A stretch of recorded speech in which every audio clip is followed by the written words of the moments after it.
Welcome to this session on how to add a VMware Cloud Verified data center.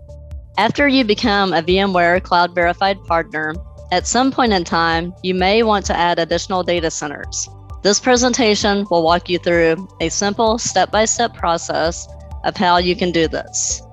To start, go to cloud.vmware.com/provider validation/login and click on Apply Now. Next, you will log in with your VMware Partner Connect Secure Partner Login as shown on this screen.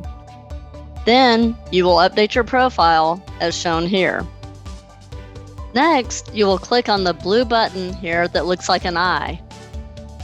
On the next page, you will scroll about halfway down the page. Then you will click on the button that says Add Data Center. When you come to the next screen, you will need to add the country, state, and city of your new data center. Also, don't forget to click on the Save button on the screen. Now you have completed the process of adding a new data center, and the Cloud Verified team has received your application. You should get an email approval within about 72 hours. But if you don't hear from us for some reason, please feel free to email at cloudverifiedbadge@vmware.com. Thank you for your time today, and you can always reach out to Amanda Travis or Edith Winokur for help walking you through your Cloud Verified application process or for adding new data centers. Thank you and have a great day.